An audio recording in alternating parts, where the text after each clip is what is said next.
vous êtes sur RTL.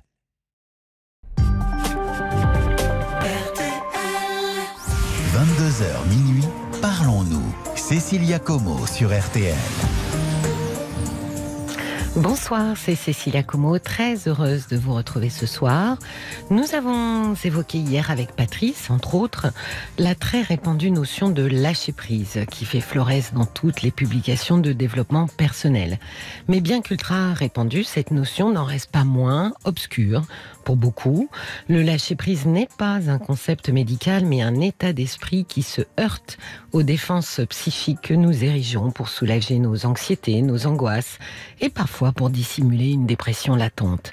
Il s'agit de revenir au terme lui-même et d'interroger la prise qu'on ne veut pas lâcher. Qu'est-ce que je tiens et qu'il me coûte d'abandonner ? L'illusion du contrôle nous rassure, mais que craignons-nous ? Décevoir notre entourage, déplaire, se sentir inutile, inintéressant. Et plus important, que craignons-nous de perdre ? Car bien souvent le lâcher-prise se révèle difficile dans des situations où nous nous refusons purement et simplement de tolérer quelque chose qui nous semble intolérable. Alors interrogez-vous, pourquoi est-ce intolérable ? Qu'est-ce que ça dit de moi que je ne veux pas découvrir ou que je n'accepte pas ? Lâcher prise ne signifie pas capituler, mais accepter ses limites, accepter d'être vulnérable face à l'illusion trompeuse d'être tout-puissant. Mais il reste essentiel de comprendre qu'être angoissé, anxieux, inquiet, selon certains événements de notre vie, est normal et profondément humain, et qu'il n'est pas toujours possible de lâcher prise, et que ça aussi, c'est être pleinement humain. Nous sommes ensemble pour 2 heures de direct, et je vous attends jusqu'à minuit pour échanger, partager sur tous les sujets qui vous tiennent à cœur au 09 69 39 10 11.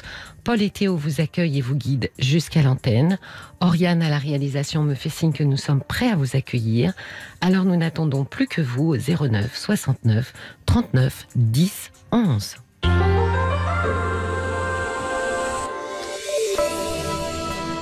Bonsoir Diana. Bonsoir, c'est Cécilia. Oui, bonsoir. Je suis ravie de vous accueillir Diana. Bienvenue. Je vous écoute. Qu'est-ce que vous vouliez nous raconter ce soir ?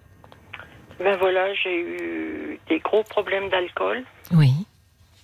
Et bon, j'ai fait pas mal d'erreurs sous l'emprise de l'alcool. Oui, oui. Et mon mari et mon fils, je voudrais qu'ils me pardonnent.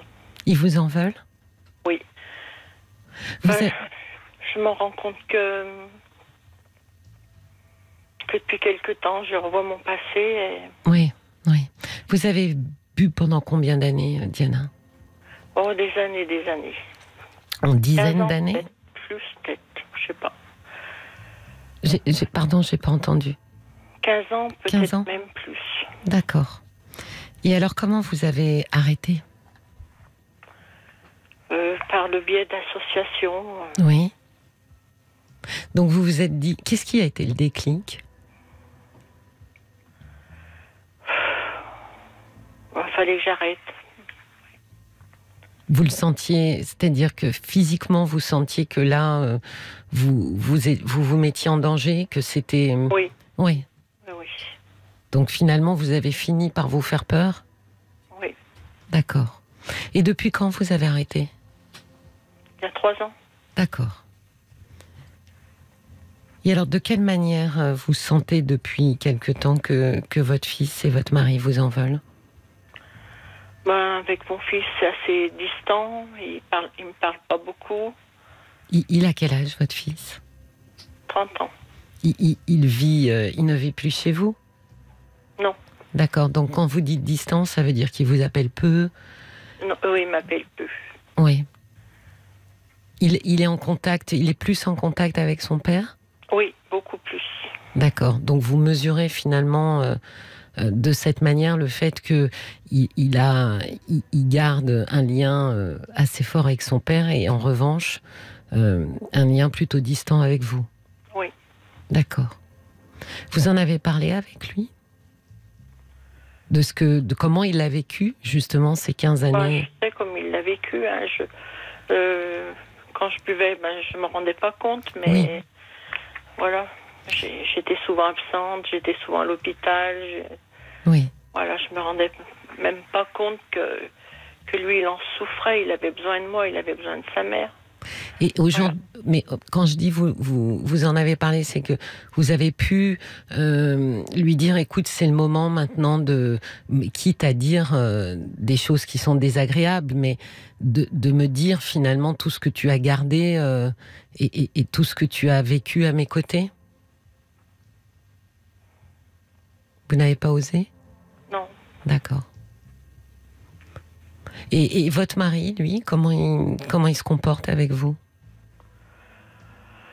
Oh, ben, tout ce qu'il me demande, c'est que je l'embête pas, et puis c'est tout, quoi. Parce que ben, il en a souffert aussi, quoi. C'est lui qui s'est le plus occupé de notre fils. D'accord. Donc, il est distant, lui aussi, avec vous ? Oui. Oui. Vous en parlez ? J'en souffre. J'ai même honte, par rapport à mon passé, j'ai même honte, j'ose même pas sortir dans des fêtes. Pourquoi ? De peur que vous avez honte de quoi ? De peur que les personnes jasent me reconnaissent. J'ai tellement déconné. Oui, mais voilà. J'ai quand même l'impression, Diana, que vous attendez que des gens vous pardonnent, oui. Alors que vous n'arrivez pas à vous pardonner vous-même. Oui, c'est vrai, je me pardonne pas, c'est ben vrai. Oui. Donc finalement, ils font comme vous. C'est presque à vous de leur montrer le chemin.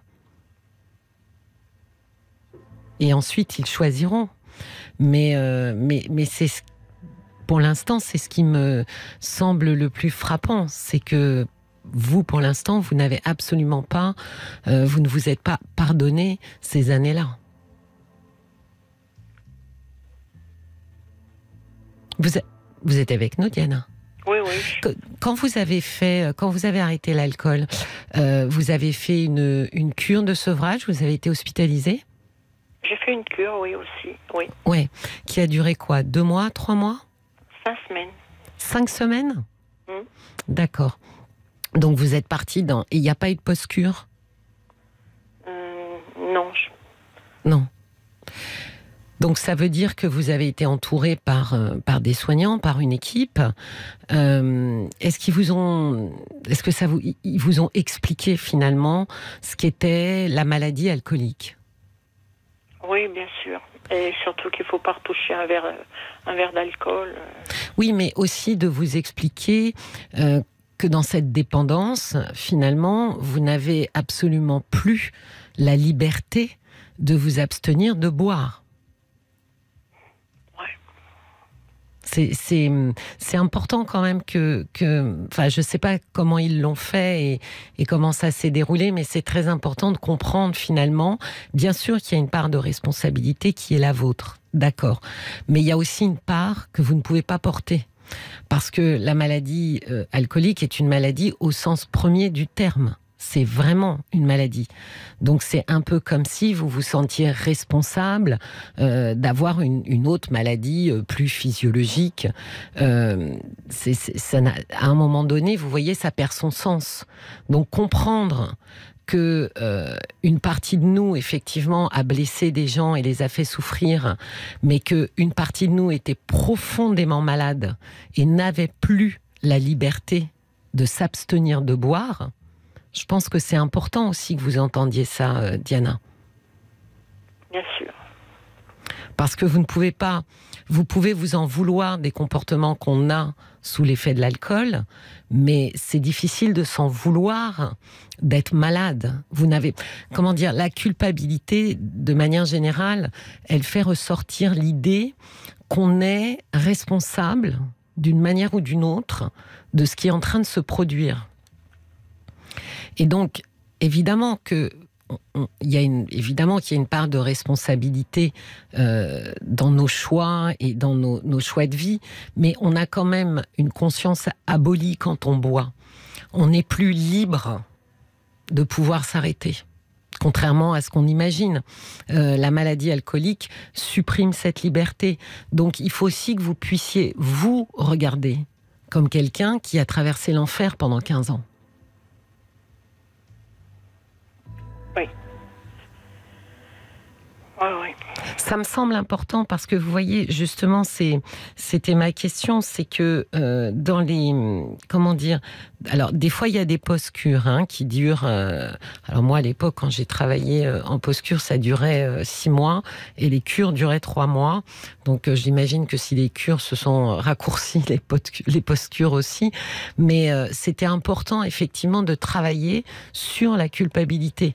Parce que oui, après l'abstinence et après le sevrage, on a affaire avec qui on était avant.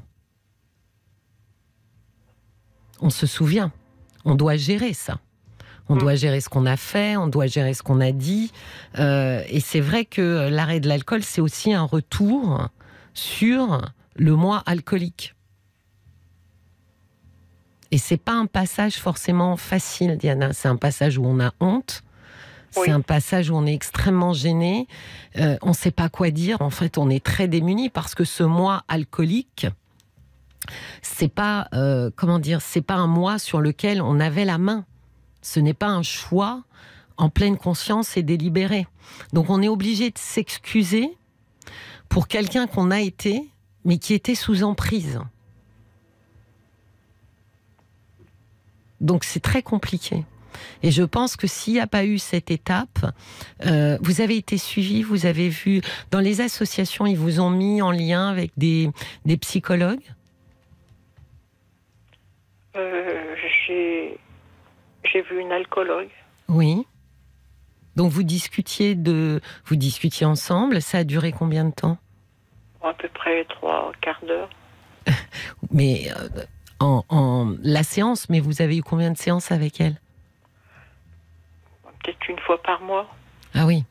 Donc vous voyez, d'autant que j'imagine qu'elle voulait aussi vérifier comment ça se passait pour vous, l'abstinence, si c'était difficile. Oui, je pense que là, il nécessiterait aujourd'hui que vous puissiez parler avec un psychologue. Parce que même si effectivement vous êtes sorti d'affaire pour l'alcool, vous n'êtes pas sorti d'affaire pour la honte et la culpabilité. Non, ça je crois que j'en serais jamais sortie. Mais non, mais vous dites ça aujourd'hui parce que vous êtes toute seule face à ça. Et que c'est trop énorme pour être gérée toute seule. Il vous faut quelqu'un en face parce que le risque, c'est que si vous avez trop de honte et de culpabilité, vous allez déprimer, Diana. C'est ce que je fais. Bah oui, j'allais dire, je suis pas loin de penser que c'est déjà le cas. Et donc, ça devient encore plus difficile de maintenir sa sobriété alcoolique alors même qu'on est en train de plonger dans la dépression. La dépression aussi, c'est une maladie, Diana. Il faut traiter ça sérieusement. Mais je prends des antidépresseurs quand même. Oui. Et ça m'empêche pas de penser à tout ça, quoi. Oui, mais c'est aussi le bon exemple que les médicaments ne font pas tout. Ils ne sont pas magiques. C'est pas, comme on avait voulu le dire à un moment donné, une espèce de pilule du bonheur que l'on prend et qui transforme comme ça notre psyché. Je pense que vous avez besoin de parler avec des gens. Est-ce que vous, dans les associations, vous avez eu ou participé à des groupes de parole? Oui. Est-ce que vous les avez arrêtés ou est-ce que vous les avez continués? Non, je les ai arrêtés. Et pourquoi vous avez arrêté? À un moment donné, j'allais même aux alcooliques anonymes. Oui. On m'avait pas laissé parler, alors bon, Quand vous étiez dans le groupe, finalement, oui. Alors, vous y êtes allé on dans ces groupes, Diana? Non, j'avais été 2-3 fois. Voilà.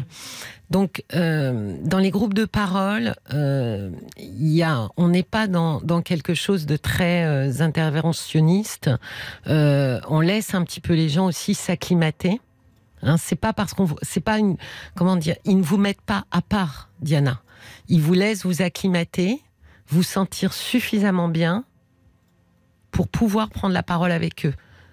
Donc, en général, il faut effectivement... Il y a des gens qui restent silencieux pendant plusieurs séances, hein, et qui, petit à petit, apprivoisent le groupe, se sentent en confiance. Et là, et ça se voit ne serait-ce qu'à la posture, la manière dont ils sont assis, la manière dont ils se tiennent, vous voyez. Donc, je pense que... Je vous dis ça parce que la honte et la culpabilité, c'est vraiment quelque chose qu'on évacue extrêmement bien quand même dans les groupes de parole. Rencontrer des gens qui traversent la même chose, qui ont vécu la même chose, qui partagent la même chose, se dire qu'on n'est pas seul, c'est vraiment quelque chose d'ultra bénéfique sur ces deux épines, j'allais dire, que sont la honte et la culpabilité. Vous vous êtes beaucoup trop isolés. Oui. Mais oui, parce que 15 ans d'alcool, c'est pas rien, c'est beaucoup. Et vous, finalement, vous avez été très peu suivi. Et c'est pas un combat que l'on gagne comme ça. Et c'est encore moins un combat que l'on gagne seul, Diana. Donc vous ne mettez pas les choses de votre côté en vous isolant, n'allant plus dans les groupes. Les groupes sont faits pour ça. Les groupes, c'est pas uniquement pour des gens qui auraient des facilités verbales, qui seraient extravertis. Non, c'est pour tout le monde. Ce qui réunit tous ces gens autour d'un thérapeute, hein, qui gère le groupe, c'est la maladie alcoolique et c'est le sevrage. Donc il n'y a pas de, comment dire, une place préférentielle pour ceux qui seraient plus à l'aise que d'autres. Mais vous en êtes parti parce que finalement, vous aviez l'impression que vous étiez peut-être un peu trop inhibé dans le groupe. Oui. Oui. C'est pas une bonne idée, Diana. Il faut vraiment que vous soyez accompagnée parce que, encore une fois, vous avez arrêté de boire et c'est extraordinaire parce que c'est vraiment un combat très difficile et j'allais dire c'est un combat de tous les instants parce qu'on a toujours peur de replonger, mais aujourd'hui il faut que vous puissiez maintenant parler et évacuer la honte, la gêne, la culpabilité. Il faut que vous puissiez vous pardonner. C'est exactement ce qu'on fait dans les groupes de parole. Donc c'est vraiment dommage que vous n'ayez pas... dommage que vous n'ayez pas continué. Vous pouvez y retourner surtout. Je vous recommande vraiment de vous entourer. Et j'aurais ajouté de pouvoir avoir un thérapeute à vous qui puisse vous voir une fois par semaine pour discuter, alors pas un alcoologue, du coup pas pour discuter, bon il discutera peut-être de ça, mais pas pour discuter de vos dispositions, de la manière dont vous gérez l'abstinence, mais pour discuter justement de la manière dont vous gérez la nouvelle personne que vous êtes. Et à quel point finalement elle traîne comme un fardeau la personne que vous avez été. Ouais. Je rebondis sur un message de Jacques sur Facebook qui vous dit 3 années d'abstinence sont déjà une énorme victoire. Félicitations. Et je pense que oui, vous ne capitalisez pas assez, Diana, sur l'énorme courage qu'il vous a fallu. Il continue en disant, il est certain que c'est une épreuve également pour votre entourage, mais aujourd'hui vous avez fait la preuve de votre sobriété, de votre lucidité. Vous pouvez en être fier. Vous devez travailler sur l'acceptation du passé et construire une nouvelle page sur de saines bases. C'est un autre chapitre. Bon courage. D'accord.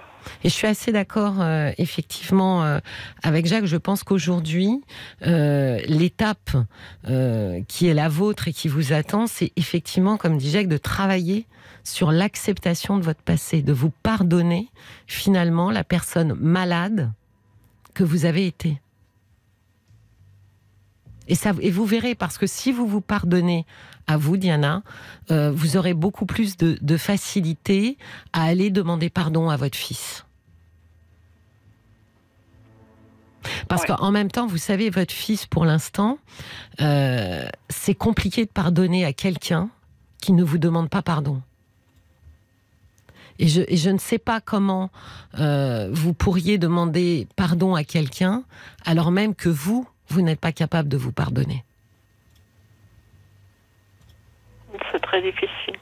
Mais oui, parce que vous êtes toute seule pour le faire. Et qu'on ne peut pas faire ça toute seule. C'est là tout l'intérêt, effectivement, d'un thérapeute de manière hebdomadaire et surtout, je le répète, des groupes de parole. Les groupes de parole, c'est préférentiellement quand même ce dont ils discutent. C'est comment est-ce qu'ils s'intègrent aujourd'hui dans leur vie en tant que personne abstinente après avoir bu. Après avoir eu des comportements qui ont pu blesser, qui ont fait souffrir, comment est-ce qu'ils s'intègrent aujourd'hui dans leur entourage après avoir délaissé cet entourage? C'est ça leur sujet, c'est de se dire ok, on a réglé notre problème alcoolique, mais finalement on n'a pas réglé notre problème existentiel de nous par rapport aux autres. Vous n'y arriverez pas seul, Diana. Oui, j'essaierai de voir un psychologue, oui. Ben, je pense que travailler sur ces deux axes, c'est-à-dire un psychologue pour vous en individuel et en parallèle réintégrer un groupe de parole, sachant que vous n'allez peut-être pas parler ni la première, ni la deuxième, ni la troisième fois, c'est pas grave. Vous écoutez aussi les autres. Et il y a des histoires qui résonnent. Il y a des histoires qui s'approchent quand même un peu aussi de la vôtre, au moins des émotions ressenties. Parce qu'aujourd'hui, ça fait 3 ans, et effectivement, c'est héroïque de sortir de l'alcool. Je crois qu'il n'y a que les gens qui sortent de l'alcool qui s'en rendent compte. Mais, comment dire, 3 ans, c'est peu aussi, c'est fragile. Donc vous devez consolider ça. Parce que sinon, vous voyez, si l'arrêt de l'alcool vous plonge dans un isolement, dans une détresse et une culpabilité énorme, où sont les bénéfices? Oui. Eh oui. Et si cette question devient trop prégnante, le où sont les bénéfices, alors à ce moment-là, l'abstinence devient de plus en plus fragile. Donc il faut vraiment arriver, j'allais dire, à se rencontrer, à se découvrir pour comprendre les bénéfices, pour pouvoir dire aujourd'hui, je suis une personne bien plus heureuse que je n'ai pu l'être, même avec toutes mes imperfections, parce que justement, j'ai intégré que j'avais été imparfaite. Et vous n'y arriverez pas seule, Diana. C'est trop compliqué. D'abord parce que quand on est seul, enfin, comment dire, on n'est pas guidé de la même façon. Et encore une fois, il y a une dynamique dans les groupes. C'est pas pour rien que les addictions, chez les narcotiques anonymes ou les alcooliques anonymes, c'est pas pour rien que c'est mis en place des groupes de parole. C'est qu'on a démontré à de multiples reprises leur efficacité. Et leur première efficacité, elle est sur la culpabilité et la honte. Donc je pense que vous avez vraiment besoin de passer par ce chemin, finalement d'affronter d'une certaine façon la personne que vous avez été. Et de la regarder en face. Parce qu'en affrontant le groupe, et les gens qui sont dans le groupe, d'une certaine façon, vous regardez, vraiment. Ce qui est très difficile à faire, hein, pas pour vous, pour tout le monde, hein, Diana. Se regarder avec ses failles et le mal qu'on a pu faire aux autres, personne n'en a envie. On préfère mettre ça de côté. Donc là, le groupe, finalement, il a l'intérêt que ces gens-là ne peuvent pas vous juger parce qu'ils sont tous passés par la même chose et traversent la même chose. Donc c'est ça l'intérêt. Et franchement, je le recommande. Les gens qui ont été en thérapie de groupe et qui m'en parlent me renvoient toujours les mêmes échos. C'est vraiment quelque chose de bien. D'accord ? D'accord. Franchement, honnêtement, Diana, je ne vois pas comment vous pourriez écrire une autre histoire ou, comme disait Jacques, écrire un autre chapitre si vous ne vous appuyez pas sur des gens qui sont là pour ça. Si vous restez toute seule, je crains que vous vous enfonciez et que ensuite tout cela et toute cette victoire et toute cette finalement ce courage que vous avez eu, eh bien que ça vous paraisse un peu anodin, inutile, que vous dépréciez vraiment tout ce qui s'est passé.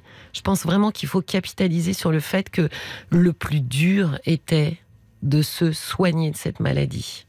D'accord ? D'accord. Je vous souhaite une très bonne soirée. Je vous remercie. Je vous en prie. Je vous souhaite Bonne soirée. Au revoir, Au Diana. revoir. Jusqu'à minuit, parlons-nous avec Cécilia Como sur RTL. Soyez les bienvenus si vous nous rejoignez sur RTL. Vous écoutez Parlons-nous, votre émission de confidence et de partage en direct jusqu'à minuit. Pour venir discuter avec moi, il vous suffit de composer le 09 69 39 10 11. Et vous savez que vous pouvez à tout moment retrouver nos émissions en podcast sur la page rtl.fr dans les replays de Parlons-nous et sur les plateformes de streaming. Je vous dis ça parce qu'on écoute rarement deux fois la même chose de la même façon. On n'est pas dans le même état d'esprit la nuit ou en journée.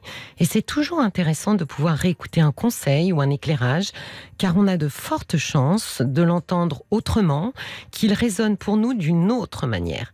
Et puis si vous avez raté une partie d'émission, c'est aussi l'occasion de pouvoir la réécouter en entier. Alors, j'ai reçu un message de Jean-François qui écrivait à Diana et qui dit « J'écoute Diana et vos réponses doivent être entendues. La route est longue, mais il y a un but, pouvoir se regarder dans la glace. Concernant les groupes de parole, oui, cela peut aider. On peut essayer une recette qui a marché pour une autre personne. » Oui, je parle souvent des groupes de parole parce que les retours que j'ai des groupes de parole sont quasiment tout le temps excellent et je pense qu'il y a vraiment quelque chose de l'ordre de l'entraide, du groupe qui a traversé les mêmes choses, de cette aide que les uns et les autres s'apportent même sans parler, qui me paraît essentielle dans certains moments de vie. C'est pour ça que je pense qu'on n'y pense pas assez souvent. On parle beaucoup de thérapie individuelle, mais je pense que en plus financièrement c'est tout à fait abordable. Donc c'est effectivement pour ça que j'en parle souvent. Voilà. Et maintenant, nous accueillons Josiane. Bonsoir Josiane. Bonsoir. Bonsoir, ravie de vous accueillir. Cécilia. Bonsoir. Alors je vous écoute Josiane. Eh bien, voilà, j'ai 51 ans. Oui. Je suis divorcée. Depuis combien de temps ? Je vis seule depuis 5 ans. D'accord. Et là, depuis le mois de mai, j'ai appris que j'allais devoir déménager parce que on va abattre l'immeuble dans lequel je vis. Ah, c'est la ville, c'est une rénovation ? En fait, l'immeuble va être abattu parce qu'il est trop vétuste. D'accord. Et normalement, je vais être logée dans un autre appartement de la résidence. Que vous avez dans celle qui va être construite ? Non, dans celle qui existe actuellement. D'accord, vous l'avez visitée ? Pas encore, j'aurai des nouvelles au mois de septembre. D'accord, et quand est-ce qu'ils abattent votre immeuble ? Fin septembre. Normalement, c'est à la fin de l'année. Mais il faut qu'on déménage avant la fin de l'année. D'accord. Bon. Et l'idée de déménager, mais je ne sais pas pourquoi, ça m'est insupportable. Je suis... plus le temps avance et plus je suis angoissée oui. À l'idée de déménager. J'en perds le sommeil. Oui. Enfin, je suis dans un état épouvantable. Oui, c'est l'appartement dans lequel vous vous êtes installé après votre séparation ? Oui, c'est ça, oui. D'accord, oui, donc c'est là aussi que vous avez écrit un autre chapitre de votre vie. Oui, tout à fait, oui. Oui, donc c'est un peu dur et brutal. Ils vous ont annoncé ça quand, d'ailleurs? Ils m'ont annoncé ça au mois de mai, Ah oui. brutalement. Oui, donc c'est mai pour septembre. Oui. Oui, donc c'est plus, enfin, c'est soudain, quoi. On est venu vous dire que là où vous aviez finalement fait votre cocon, où j'imagine vous vous étiez reconstruite, écrite une nouvelle vie, on vous le supprimait. Oui, c'est ça, oui. Oui, donc c'est extrêmement anxiogène, Josiane. C'est normal d'être anxieuse là. Oui. Alors, ce que je trouve dommage, c'est que par ailleurs, il ne vous ait pas fait visiter le nouvel appartement dans lequel vous allez être. Parce que finalement, Non, mais vous ne ça a pouvez été pas vous pire que projeter. ça a été pire que ça. C'est-à-dire, j'ai été en contact avec le département logement de mon bailleur Oui. au mois de mai. Oui, Je leur ai rapporté des papiers, tout ça. Et puis, fin mai, la dame responsable des logements, elle a laissé un message sur mon téléphone.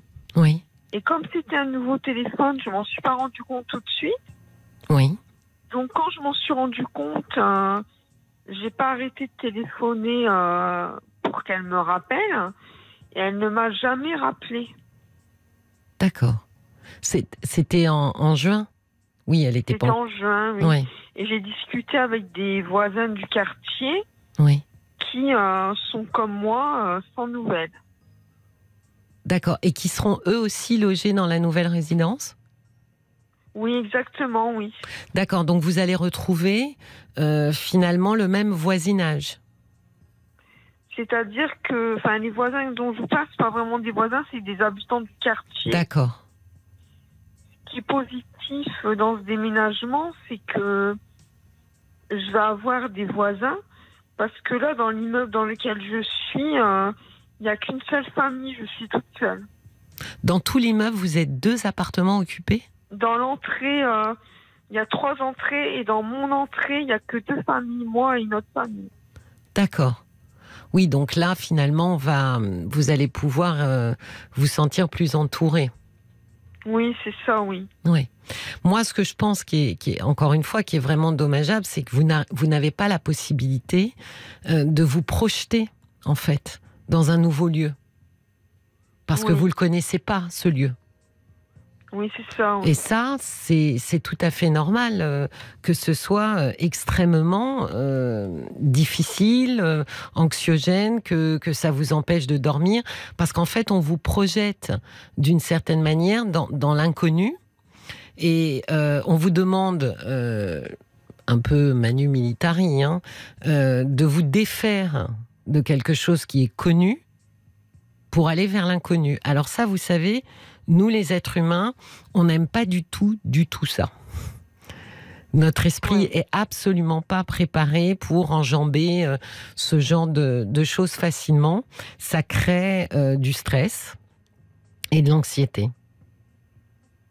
Oui. Donc vous avez quand même été repéré la résidence en bas, quoi, le quartier ou... Oui, un petit peu, oui. Donc vous vous êtes un petit peu familiarisé avec les commerçants. C'est loin d'ailleurs de votre immeuble? Non, c'est à 2 minutes à pied. D'accord. Donc c'était déjà un quartier que vous connaissiez? Oui, tout à fait, oui. D'accord. Vous avez des souvenirs dans votre appartement? J'ai des souvenirs de mon chien. J'ai perdu mon chien à Noël, mais je l'ai eu pendant 4 ans et demi. Oui. Et j'ai des moments de complicité avec mon chien que j'ai passé dans cet appartement. Oui. Et puis, j'ai eu un copain pendant 1 an, donc j'ai eu le souvenir de cet homme qui est passé dans ma vie. Oui. Et puis,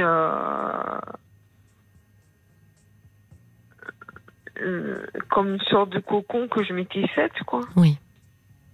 Oui. Et qu'est-ce qui vous fait finalement le plus de mal dans ce déménagement? Est-ce que vous le savez? Ben, ce qui me fait très peur, c'est le déménagement, c'est le fait qu'on démonte mes meubles, que j'ai peur de perdre des papiers importants dans le déménagement, j'ai peur de perdre des trucs importants dans le déménagement. Ça me fait paniquer. Oui. Oui, parce que finalement, tout ce qu'il y a là maintenant, c'est tout ce qui vous a permis aussi de vous reconstruire. Ben oui. Oui.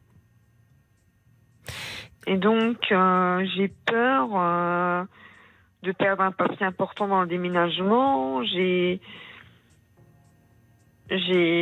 peur des démarches administratives.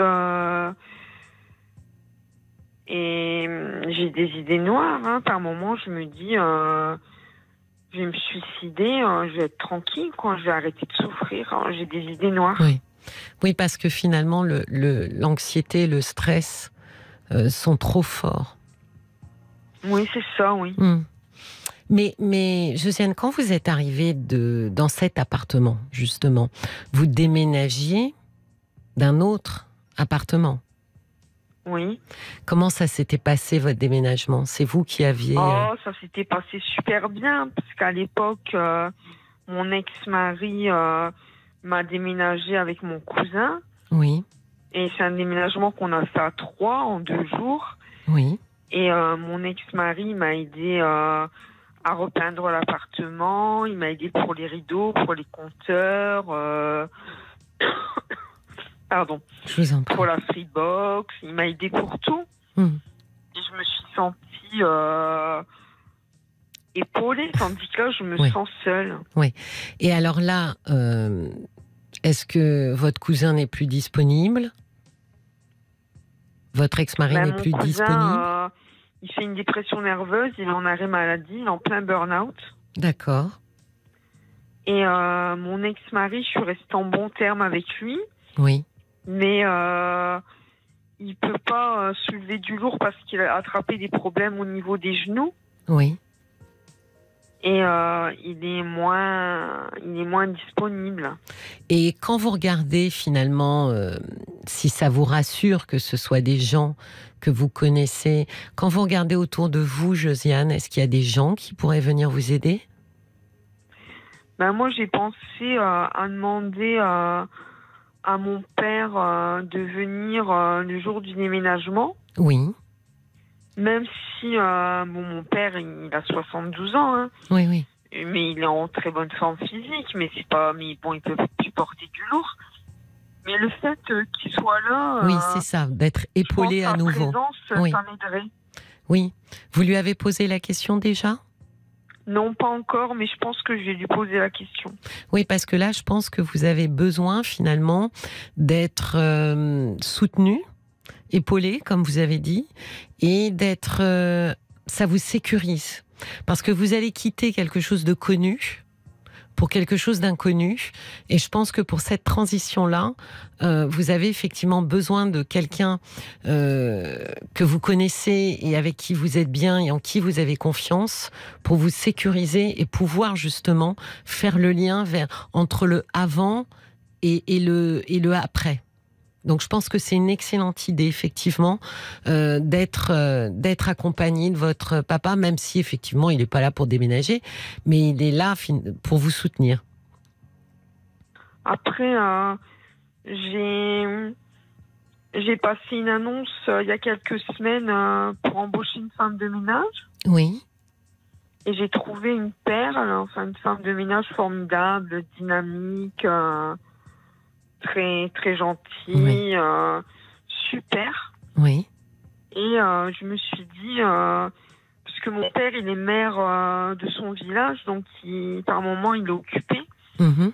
Et je me suis dit, si mon père est occupé ce jour-là, pourquoi pas demander à ma femme de ménage, oui. Parce que il y a un lien qui s'est établi entre nous, oui. Et j'ai confiance en elle. Oui, ça pourrait être elle qui vous accompagne finalement pour quitter ce lieu que vous connaissez et que vous aimiez pour aller vers un autre, vers ailleurs. Je pense que ça vraiment c'est c'est effectivement très intéressant et je pense vraiment que c'est une bonne idée. Qu'il y ait vraiment quelqu'un qui soit là avec vous, vous ne soyez pas seul. Après, pour le déménagement, est-ce que vous avez ou n'avez plus des gens de bonne volonté, avec un dos qui fonctionne bien et des genoux en bon état, qui pourraient vous aider ? En fait, je vais employer une entreprise de déménagement. D'accord, donc vous l'avez trouvé ? Le gars, il passe me voir vendredi pour faire le devis. D'accord. Bon, vous savez qu'en général, Josiane, on fait appel à 2-3 juste pour pouvoir comparer les devis. Oui, j'ai fait appel à une autre entreprise.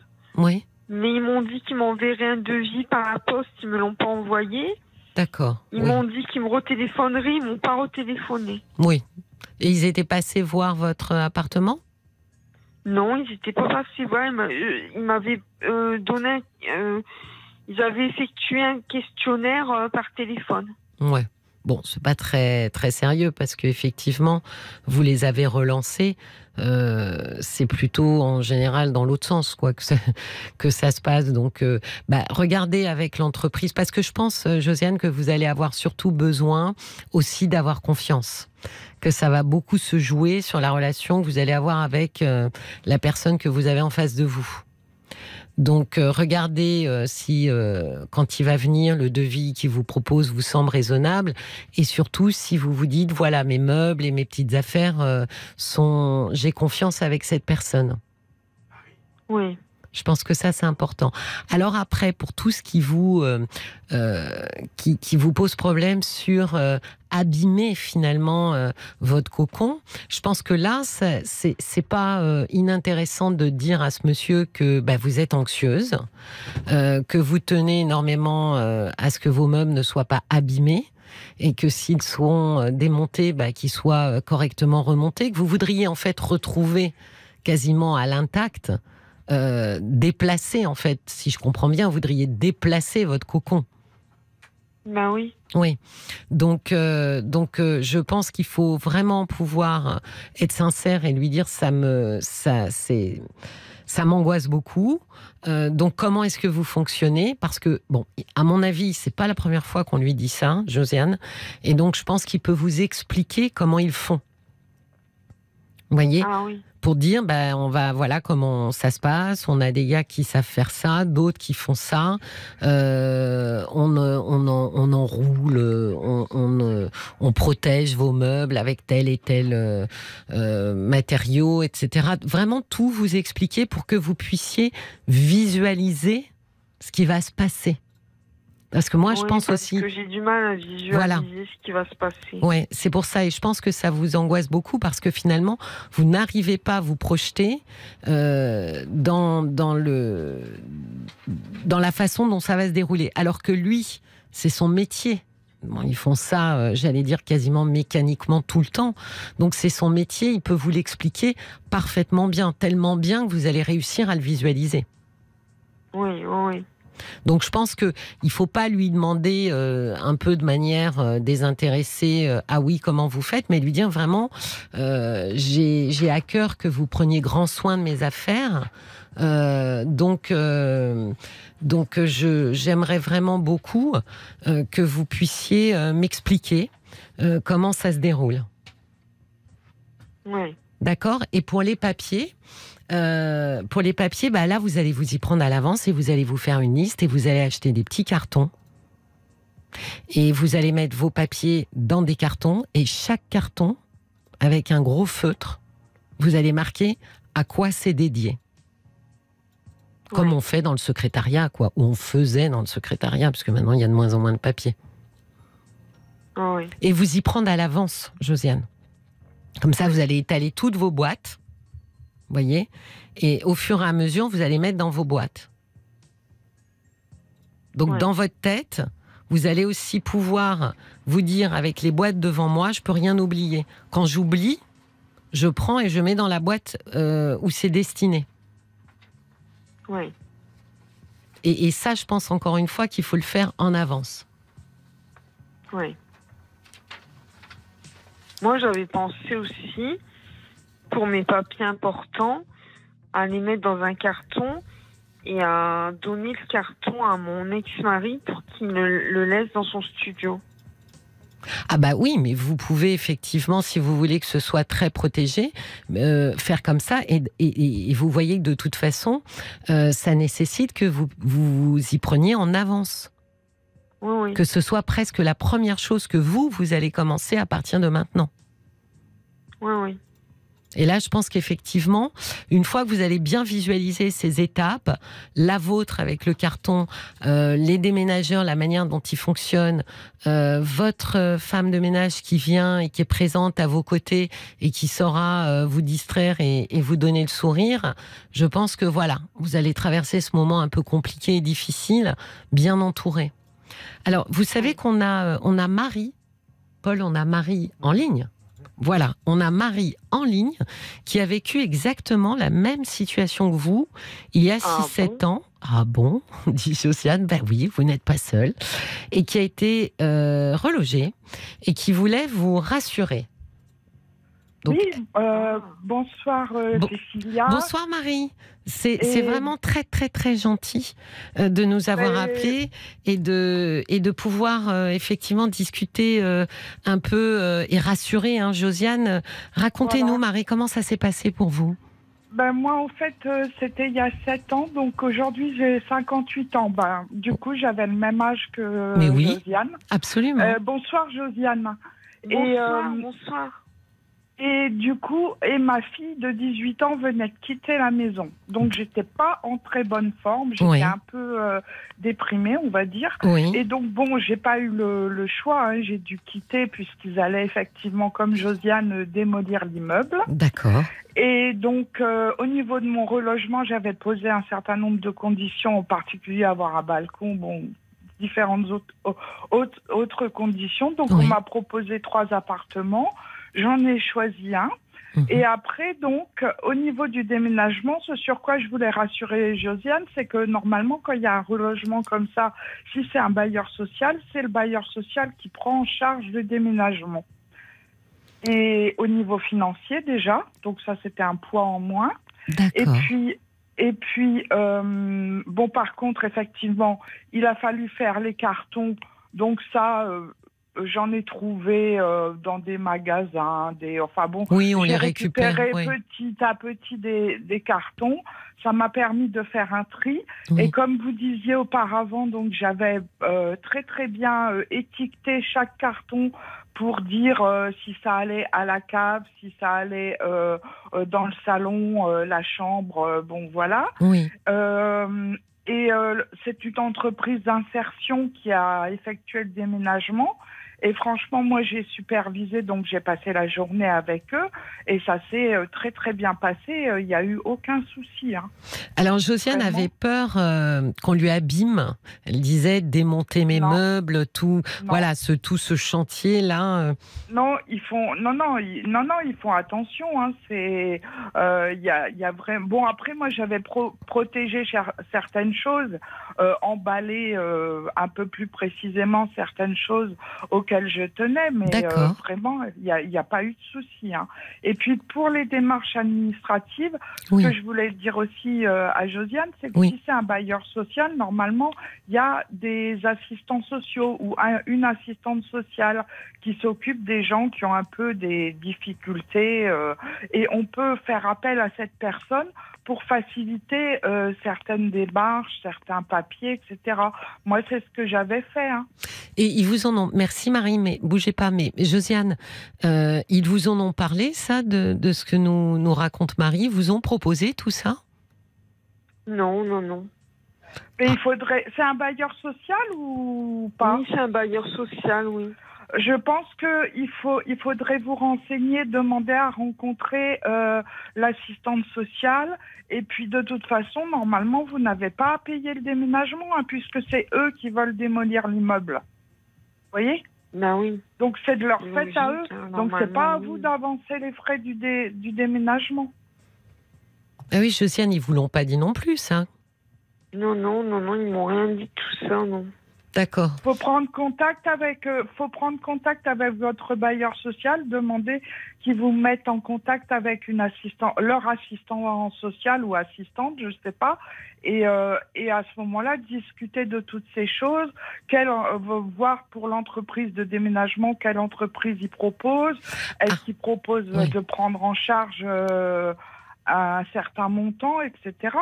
Ah, c'est intéressant, Marie, parce que vous leur avez demandé finalement s'ils travaillaient avec des entreprises. Ah non, mais moi au départ, j'ai fait de l'obstruction en fait, parce qu'ils voulaient vider le plus rapidement possible la tour. D'accord. Et moi j'ai dit, mais juste comme ça, je déménage pas, j'ai pas les moyens de partir comme ça. Donc du coup, ils se sont dit, celle-là, elle va nous embêter. Oui. Donc, et ils m'ont contacté, l'assistante sociale m'a contacté pour essayer d'aplanir toutes les difficultés. Et c'est comme ça que j'ai réussi à imposer un petit peu un certain nombre de choses que je voulais, quoi. Vous avez avancé les frais, Marie, pour le déménagement? Non, rien du tout. Non, même pas. Moi, de toute façon, il n'était pas question. Parce qu'un déménagement, c'est à peu près 2000 € comme ça. Oui. Enfin, bon, moi, c'était un F2, donc c'était à peu près ça, si je me souviens bien, ou peut-être 1500, je sais plus. Et moi, j'avais pas les moyens. Oui, mais donc, en plus, comme vous l'avez dit, c'est pas de votre fait, ce déménagement, c'est eux. Bah voilà. Oui. Moi, je veux dire, je pouvais rester encore dans l'immeuble. J'ai pas demandé à déménager, moi. Oui. Josiane, c'est très intéressant ce que dit Marie. D'abord parce que si vous devriez effectivement être soit remboursé, soit même pas faire l'avance des frais, et il pourrait effectivement... Ah non, mais Oui, il allez-y. Il ne faut pas faire l'avance des frais. Hein. Il faut vraiment qu'elle demande à ce que ça soit pris en charge. Oui, Josiane, sinon, il faut vous faire... leur dites, je bouge pas. Voilà. J'allais dire, il faut faire comme Marie. Hein, il faut leur dire, écoutez, c'est vous qui l'avez voulu, donc vous vous débrouillez avec ça. Bah oui. Oui. Vous avez entendu, Josiane? Hésiter, hein. Oui, j'ai entendu. Oui. Ouais. Je pense que c'est vraiment très très intéressant. Je vous remercie infiniment, Marie. En restant vraiment tout à fait courtois avec eux, mais je veux dire, faut bien les mettre quand même devant leurs responsabilités. Ils vous mettent dehors, bon, je veux dire, c'est pas une expulsion parce que vous payez pas le loyer, ça n'a rien à voir. Donc c'est à eux de payer. Puis vous inquiétez pas, ils en ont largement les moyens. Marie, je suis navrée de vous interrompre. Il faut que j'envoie le flash. On se retrouve juste après. Vous savez quoi? Juste après, ne bougez pas. D'accord. À tout de suite. 22h minuit, parlons-nous. Cécilia Como sur RTL. Bienvenue si vous nous rejoignez en cours de route sur RTL. C'est Parlons-nous, une émission où la parole s'ouvre et s'enrichit de nos échanges, mais aussi de vos suggestions et de vos conseils. Pour témoigner, c'est le 09 69 39 10 11. Et justement, nous sommes avec Josiane, qui déménage de manière un peu forcée, puisqu'on abat son immeuble et que ça angoisse beaucoup. Et nous sommes avec Marie, qui nous a appelé pour nous dire que la même chose lui était arrivée il y a 6 ans, et comment elle avait traversé tout ça. Vous êtes encore avec moi ? Oui, je suis là. D'accord. Donc, vous avez entendu, Josiane, finalement, un petit peu le déroulé des choses avec Marie, qui donne de précieux conseils. D'ailleurs, conseil que rejoint Anne, qui nous dit, oui, c'est exact, c'est le bailleur qui prend en charge le déménagement, de même que le loyer, il ne doit pas augmenter. Bon courage. Donc, vous voyez... Alors, c'est vraiment clair. Et en plus, elle parle aussi du loyer. Et Martine nous écrit aussi, effectivement, les bailleurs sociaux prennent en charge les frais de déménagement, de branchement téléphonique, eau, gaz. Normalement, cette dame aurait dû avoir toutes les informations nécessaires car ils ont des conseillers sociaux. Donc je pense, Marie, que c'est l'assistance sociale dont vous parliez. Voilà, moi, c'était une assistante sociale. Voilà. Et donc, Martine vous dit, il faut que Josiane prenne rendez-vous. Elle ne doit pas s'inquiéter, elle ne devrait avoir aucun frais. Tout ce qui lui incombe, c'est de préparer les cartons. Je ne comprends... Oui. Je vais juste rajouter quelque chose et ensuite je vais vous laisser. Oui, je veux dire, effectivement, pour le loyer, ça peut augmenter, mais ça doit rester dans vos possibilités. Oui. Donc c'est à négocier en fait avec le le bailleur social qui peut pas vous imposer un appartement beaucoup plus cher, Oui. ni au niveau du loyer, ni au niveau des charges. Oui. Et d'autre part, dans le nouvel appartement, donc il vous fait visiter. Si vous constatez que, par exemple, il y a des peintures à refaire parce que c'est vraiment sale ou je sais pas, Oui. à ce moment-là, faut pas hésiter à demander les réparations qui doivent être faites avant votre entrée dans les lieux. Moi, ça s'était passé comme ça aussi. Oui, alors là, pour Josiane, ça va être juste parce que vraisemblablement... Oui, mais bon, ils veulent les faire déménager le plus Oui, rapidement c'est ça. possible, Oui, oui, mais il ne faut ouais. pas s'inquiéter, il y a toujours un délai. L'appartement, ils ne vont pas le démolir au mois de décembre. Ils aimeraient que les gens soient partis au mois de décembre, mais ils savent bien qu'ils vont avoir des retardataires. Oui. Donc, de toute façon, ça, il faut aussi le demander, parce que c'est normal. Si vous aviez un appartement correct, vous ne pouvez pas déménager dans un appartement qui est beaucoup plus qui ne l'est sale. plus. Oui, oui. C'est pas possible, ça. Mhm. Et donc, sinon, dire à Josiane que le déménager toute seule, c'est du boulot.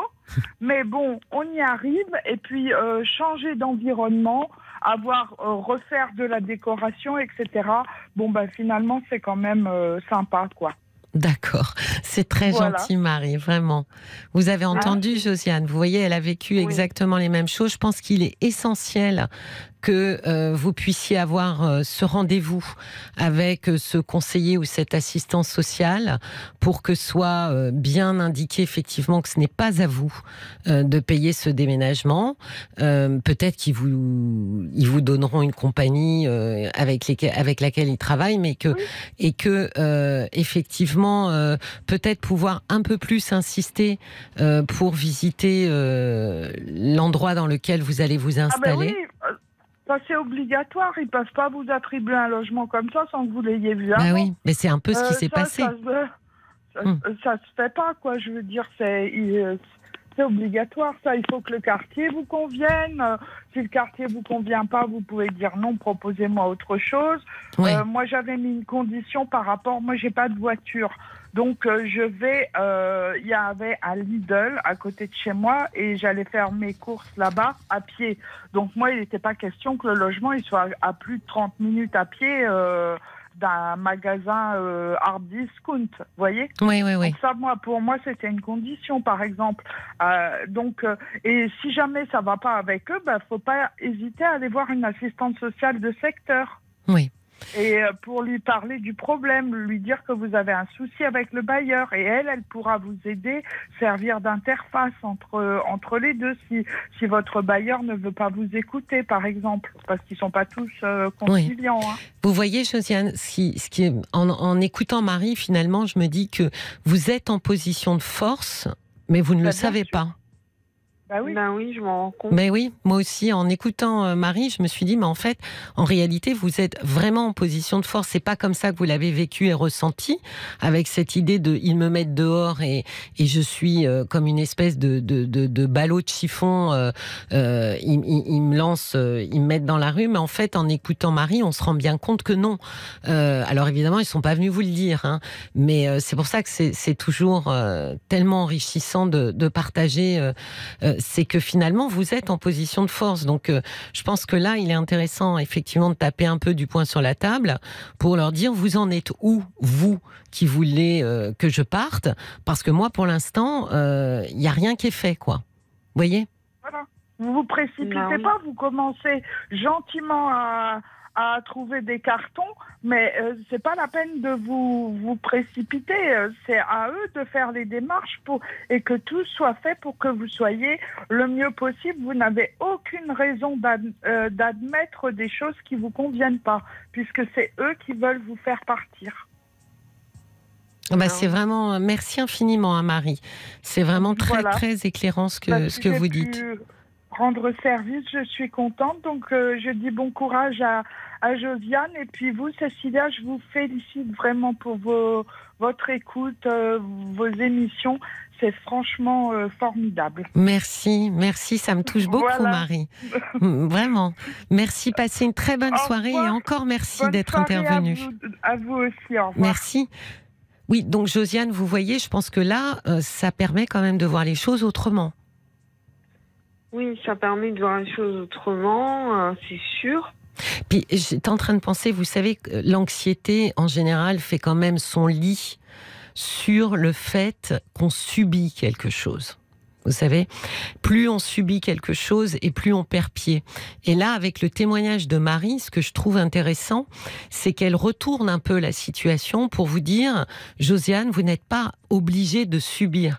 Ils vous ont fait croire que vous n'aviez pas le choix, mais vous avez encore un peu de contrôle. Par exemple, leur dire, c'est vous qui vous chargez du déménagement et je veux voir la compagnie et je veux l'interroger. J'allais dire, vous pouvez faire votre casse-pied, quoi. Oui. Et ça, c'est un peu de contrôle. C'est de dire, je reprends la main sur quelque chose que vous aviez imposé et pour laquelle je n'avais plus la main. Et c'est ça, souvent, qui déclenche beaucoup, beaucoup de stress chez nous. Je vais vous lire le message parce que de... là, en fait, Oui. ils m'ont imposé Oui. ce déménagement et puis ensuite ils me laissent. Ben c'est ça, ils sans vous ont laissé. nouvelles. Oui, oui. Je vais vous lire le message de Stéphanie qui dit: la première source de stress durant un déménagement est bien évidemment le volet matériel et administratif.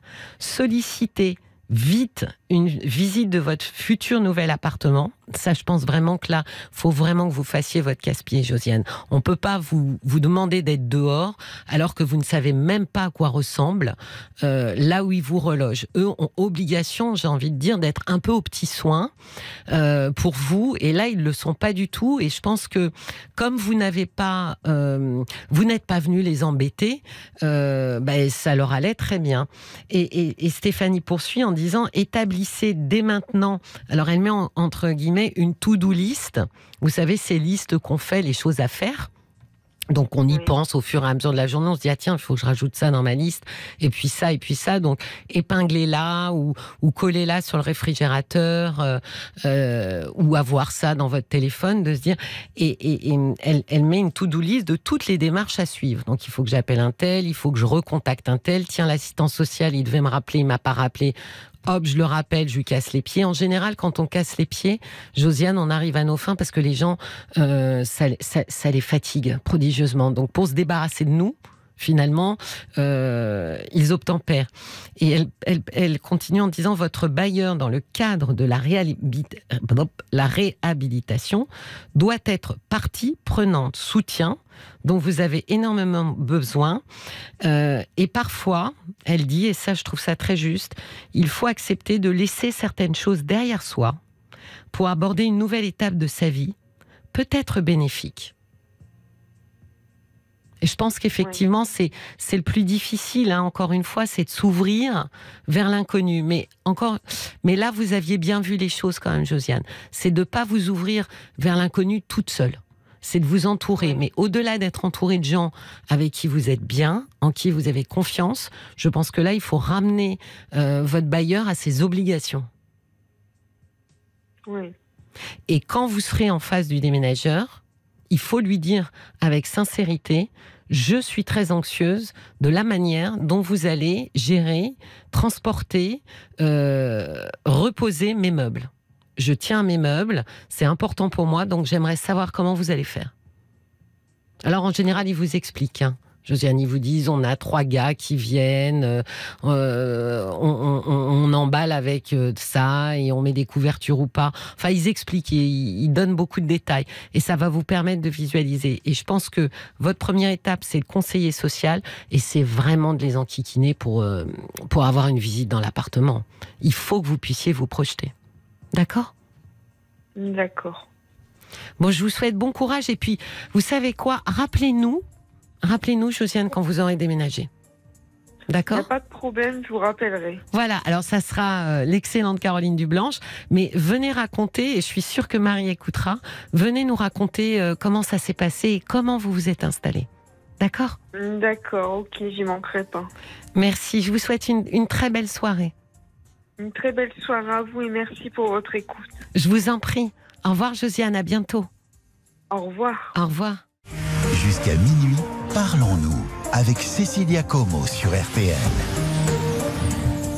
Soyez les bienvenus sur RTL, c'est Parlons-nous, votre espace de parole, de réflexion pour mieux vous comprendre ou pour amorcer des voies de résolution comme nous avons fait avec Josiane. Toutes vos questions sont les bienvenues au 09 69 39 10 11 et pour réagir comme vous l'avez fait pour effectivement Josiane précédemment, c'est par SMS au 64 900 code RTL pour démarrer votre message ou sur la page Facebook de l'émission RTL-Parlons-nous. Bonsoir Sylvie. Bonsoir. Bonsoir Cécilia. Je suis ravie de vous accueillir. Je vous remercie. Je remercie toute l'équipe RTL. C'est gentil. Alors racontez-moi, je vous écoute Sylvie. Alors je vous appelle car hier un témoignage m'a interpellée. Je crois que c'est Armel qui a parlé du comportement de sa maman. Tout à fait, c'était Armel. C'était Armel. Oui. Et là, j'ai dit, là, je vais téléphoner. J'ai voulu téléphoner pour hier soir, j'ai pas pu. Et j'étais très très surprise d'ailleurs qu'elle ait eu ce courage de parler de sa maman. Généralement, quand j'écoute ces émissions, que j'écoute depuis un petit moment maintenant, souvent on parle de soi, on parle de ses enfants, de ses conjointes, les ex, les futurs, etc. Mais c'est vrai que c'était là de parler de ses parents, c'est un petit peu particulier. Oui.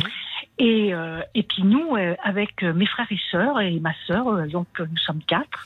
J'ai 2 frères aînés, une sœur aînée, la première, et moi je suis la dernière des de la fratrie. Oui. Oh oui. Et nous avons une maman, elle nous a pas élevés, elle nous a laissé élever après le divorce de mes parents dans les années 60 par mes grands-parents et notre marraine. D'accord. Mais le peu de contact qu'on a eu avec notre maman, qui a refait sa vie ensuite et tout, au fil du temps, elle a toujours été toujours méchante. Elle n'avait jamais des paroles gentilles. Ou quand elle était gentille, elle nous le faisait payer en fait. C'était jamais gratuit. D'accord. Voilà. Et pourquoi elle vous avait pourquoi est-ce que c'est votre grand-mère et votre tante qui vous ont parce que élevé? je pense qu'elle a eu 4 enfants très très jeunes. Oui. Très très jeune, et puis qu'elle voulait vivre sa vie quoi, de jeune femme, de femme, et que voilà quoi. Et elle s'était séparée de votre papa? Et après il y a eu un divorce, etc. D'accord. Et puis donc nous étions tout petits et elle a disparu, voilà. D'accord. Et c'était comment avec vos grands-parents? Et du coup, c'était comment? Nous avons eu une éducation très sympathique. Mes grands-parents étaient des professeurs. Oui. Ma marraine était institutrice. Oui. Voilà. Et notre papa, de son côté, avait aussi refait sa vie et était aussi était dans l'administratif. Voilà. Et lui, vous le voyez plus? Là, papa est décédé, Oui. mais voilà. Mais après, on avait eu des contacts avec notre papa. Mais là, aujourd'hui, notre souci, c'est que après, on a quand même eu des contacts avec notre maman. D'accord. Qui avait refait sa vie, mais on avait des contacts avec elle.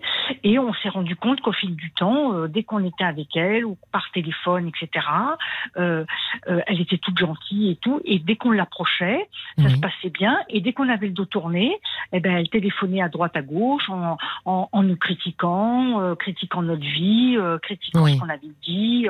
Elle trouvait toujours à redire. Et en même temps, et de plus en plus, elle s'invente des histoires. Donc, c'est-à-dire qu'elle invente, par exemple, là, elle a vendu sa maison et on l'a emménagée il y a pas avant le confinement. Oui. Juste avant le confinement. Oui, donc février 2020. Voilà, c'est ça. Et vraiment avant le confinement, elle a dit je vais aller habiter près à côté chez un de mes frères. D'accord. Alors moi, avec ma sœur, on habite en région parisienne. On a un autre frère qui est dans la région de Lyon. On ne veut plus du tout en entendre parler. Il veut plus en faire des frais parce que voilà. Donc elle a dit je vais aller habiter du côté de notre frère, de l'autre, qui est sur Marseille. Bon, d'accord, très bien. On lui trouve l'appartement, super quartier, 3 minutes de la plage, grand appartement, climatisation, terrasse, etc. Oui, vous faites ça bien. On a fait toutes les démarches qu'il fallait pour elle. J'ai organisé le déménagement. On a fait le déménagement. Bon, confinement est arrivé, pas le bol pour elle, pour tout le monde d'ailleurs, pour toute la planète. Et puis donc, mon frère a dit, en attendant, tant pis, parce qu'il fallait faire des peintures, on attendait des meubles. Oui. Tu vas habiter chez moi. D'accord. Et là, ça a commencé. Et oui, parce que là, c'était 2 mois de confinement. 2 mois de confinement. Elle a trouvé à redire. Et t'as vu ton frère, comment il se comporte, et la manière dont comment il vit, etc. Je lui ai dit, mais ça ne te regarde pas. Il t'héberge, il t'emmène, etc. Bon, on arrive à l'installer. Premier déconfinement, on l'installe. Elle rentre dans ses murs, etc. Tout se passe bien au début, très gentil avec tout le monde. Bon, voilà. Et puis petit à petit, ça y est, elle a commencé à critiquer. Elle me téléphonait. Et ton frère se comporte comme si. Et ton frère, il a une copine, elle est blonde. Et puis après, elle est brune. Et ta sœur m'a téléphoné. Et etc., etc. Et alors ma sœur, elle me téléphone. Elle me dit, j'ai eu maman au téléphone. Ma sœur était en pleurs. Qu'est-ce qui se passe? Elle ne fait que dire des méchancetés sur toi. Elle dit des méchancetés sur moi. Elle m'a insulté, etc. Et elle a quel âge, votre maman? 81 ans. D'accord. 81 ans. Alors, je pense qu'elle a toujours été méchante, comme le disait Armel, mais en vieillissant, ça s'accentue. Oui, c'est ça. C'est qu'il y a une sous-couche, effectivement, de personnes malveillantes, mais finalement, ça prend quand même une ampleur assez surprenante. Oui. Et quand elle était en région parisienne, moi, je la connaissais pas trop, et en fait, elle avait fait le vide dans son quartier, autour d'elle. Elle avait fait le vide, c'est-à-dire que tous les gens qu'elle côtoyait, elle allait dire des médisances. Donc forcément, les gens, ils parlent dans les quartiers, etc. C'est normal. On se côtoie, bonjour madame, bonjour monsieur, le facteur, enfin je sais pas quoi. On va le commerce de proximité parce que maman ne va pas dans les grandes surfaces, etc. Chez le boulanger, chez le boucher, etc. Et puis voilà, elle avait fait le vide autour d'elle. Et là, elle reproduit exactement la même chose. Alors, je me suis dit, mais écoute, t'es dans un nouveau quartier, tu peux aller à la plage. Ah, t'es à 5 minutes de la plage. Tu descends de chez toi, t'es à la plage, tu peux. Moi, j'avais dit, tu sais, il y avait eu le confinement. J'ai dit, tu sais, j'ai pris attache avec, dans le quartier, il y a une association où t'aimes jouer aux cartes. Tu peux aller jouer aux cartes, tu vas te faire des nouvelles connaissances, tu peux aller jouer aux cartes avec eux, etc. Elle n'a jamais voulu. Donc elle reste dans son appartement ? Elle reste dans son appartement. Oui. Donc mon frère qui habite à côté, dès qu'il y a quelque chose qui va ou qui va pas, hop, il va la visiter tous les jours. Oui. Après, donc à un moment donné, il a aussi sa vie. Alors elle lui reproche, elle lui dit oui, tu viens jamais déjeuner chez moi, tu ne viens pas. Alors il y va. Et après, ton frère me coûte cher, il vient manger tous les jours chez moi, je commence à en avoir marre. Je lui dis, il faudrait savoir ce que tu veux. Il vient pas, t'es pas contente. Il vient, t'es pas contente. Et après, elle a été dire des bêtises dans le quartier sur mon frère, qui ça faisait 40 ans qu'il était tranquille dans son quartier. Elle a mis le bazar dans tout le quartier. Et puis, évidemment, les gens le connaissent. Alors, quand ils le croisent, ils lui disent avec leur accent marseillais très gentiment. Alors, ils lui disent, on a rencontré ta mère. Et alors, et pourquoi ta mère, elle a dit ça? Et ta mère, elle dit ci. Ah oui. Alors, mon frère, il lui a dit plusieurs fois, il lui dit, tu fermes ta bouche. Elle n'entend pas? Elle le fait pas? Elle le fait pas. Alors, au début, elle le fait parce qu'elle a peur. Et puis après, forcément, le naturel reprend le dessus. Et mon frère, il a lâché. Il a dit, écoute, tu te débrouilles, voilà les clés. Maintenant, je veux plus entendre parler de toi. Donc, elle est toute seule. Et c'est ce que disait Armel quand elle disait, je culpabilise si je téléphone pas à ma maman, etc. Et moi, j'ai envie de lui dire, faut pas culpabiliser. Nous, on culpabilise plus du tout. C'est fini, on n'en peut plus. Oui, mais vous voyez, Sylvie, la différence, c'est que Armel, elle commençait finalement à être avec son frère un peu d'accord. Elle avait été isolée très longtemps, alors que vous avez l'air quand même globalement tous d'accord. Alors oui et non. Alors oui, c'est ça. C'est ce que j'ai oublié de dire. C'est qu'avec toutes ces bêtises depuis notre enfance, ça nous a séparés quand même. Parce qu'elle nous montait les uns contre les autres. Oui, je me suis doutée quand vous me disiez elle appelle pour dire qu'un tel il fait ça. Oui. Donc forcément, nous, comme elle se porte victime. Oui. Alors je dis quand même, ma sœur a dit ci, ou mon autre frère a dit ça, mais c'est pas bien, etc. Non. Alors évidemment, j'abondais dans son sens parce qu'elle pleurait au téléphone. Oui, tu te rends compte, ton frère, il a dit ça, ta sœur, elle a fait ci, et puis c'est pas ça. Oui. Non, c'est pas bien. Donc elle nous montait les uns contre les autres. Mais tant que ça m'était pas arrivé à moi, moi, effectivement, je me sentais pas. Je me dis, oui, c'est elle qui a raison. pourquoi est-ce qu'elle... Et en fait, après, quand ça m'est tombé dessus, j'ai dit, là, effectivement... donc là, on s'est concerté. Et on s'est dit, on arrête, quoi. On arrête. Elle était quand même suffisamment crédible pour que drapée dans sa victimisation, elle arrive effectivement à vous séparer un peu les uns les autres, quoi. C'est ça. Et puis, elle a vu qu'on s'était quand même réunis. Sur les 4, il y en a un qui, la dernière fois, je l'ai appelé, puis je lui ai dit, il faut quand même que je t'informe qu'il y a eu ça, ça et ça. Il m'a dit, je ne veux pas en entendre parler. Ah oui, et pourquoi lui, il a décidé de couper les ponts? Parce que ça fait longtemps que je pense qu'il a très vite compris qu'il y avait vraiment un souci avec notre maman. Oui. Et pour lui, il lui dit, mais je pense qu'elle a toujours, alors ses propos, bien sûr, déraillé. C'est-à-dire que déjà, elle était très instable. Oui. Voilà, psychologiquement, elle était déjà très instable. Et nous, on ne peut pas le définir, on n'est pas médecin, on n'est pas spécialiste, donc on ne peut pas dire comme ça, du jour comme ça, j'ai une mère qui est instable. Oui. Est-ce que vous sauriez dire à quoi à peu près concrètement ressemblait son instabilité dans ses paroles, dans ses réflexions? Dans ses paroles, c'est ça, dans ses réflexions. Et puis toujours, alors mon frère qui lui... alors j'ai pensé aussi à Armel, parce que mon frère, il travaille aussi, il est éducateur, mais pour dans un centre spécialisé pour handicapés. Exact. Armel est éducatrice spécialisée. Ça plaît pas à ma mère. Ça dérange ma mère. Pareil comme sa maman. Ton frère avec son métier de psy qu'on comprend rien et puis toujours à ramener avoir des comment ça s'appelle, elle dit pas des amis, je sais plus comment elle dit, qui sont instables. C'est on sent vraiment que ça la dérange. Elle n'a pas d'amis, votre maman? Du coup, non. Elle n'a pas d'amis, parce que moi, je lui avais dit, tu sais, j'ai dit, écoute, j'ai pris à tâche, je la regarde à 3 pas de chez... Alors, elle est dans un quartier où elle a tous les commerces. Et quand je vous dis tous les commerces... Oui, non, mais vous avez bien fait les choses, pour qu'elle soit au mieux. Elle a tous les commerces. C'est-à-dire qu'en bas, en plus, mon frère est connu comme le loup blanc dans son quartier. Ça fait comme un petit village, donc que ce soit le fleuriste, le tabac, le bar, le boucher, le boulanger, la banque, tout, et elle a tout au pied de chez elle. Oui. Le coiffeur, elle se fait les ongles. Elle n'est pas satisfaite quand même. Elle n'est pas satisfaite, ça ne lui convient pas. Parce qu'elle n'a personne, en fait. Elle ne peut pas partager quelque chose qui est bon pour elle, qui est positif. Et je pense qu'elle ne doit pas trouver ça normal, que ce soit bien. Vous me dites qu'elle avait refait sa vie, mais là, elle est célibataire. Elle est veuve, oui.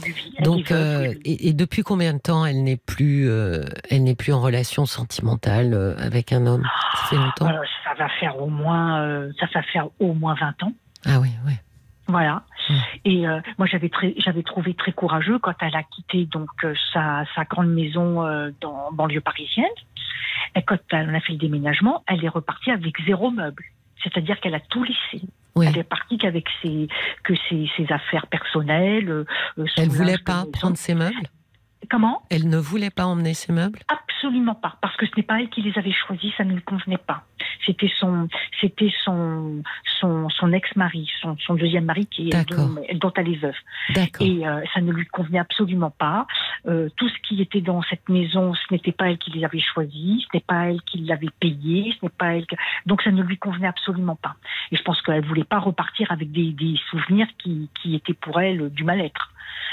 Donc nous on s'était dit tant mieux pour elle, c'est courageux, 80 ans, elle va refaire sa vie, donc on l'a emmenée dans les magasins de meubles, elle a choisi, c'est elle qui a voulu, c'est elle qui a choisi sa nouvelle cuisine, elle repartait à 0. Oui. Mais alors, au niveau relationnel, c'est catastrophique. Oui, elle est très isolée, puisque de toute façon, elle est particulièrement désagréable avec tout le monde. On l'a installée, etc. Voilà. Alors moi, je suis une salope. Oui, je suis une salope. J'en veux à son argent. J'ai 56 ans, je lui ai jamais demandé un seul centime. Ouais, vous voyez, effectivement, il y a des points communs, Sylvie, avec ce que racontait Armel. Oui. Et je pense que le point commun, alors encore une fois, évidemment qu'il y a des mères qui sont nocives, des mères qui sont malveillantes, et je pense qu'effectivement votre maman était très immature. Je pense que cette victimisation permanente est souvent une preuve comme ça d'immaturité, où on ne se prend pas en charge et où on attend les bénéfices secondaires qui viennent avec la victimisation.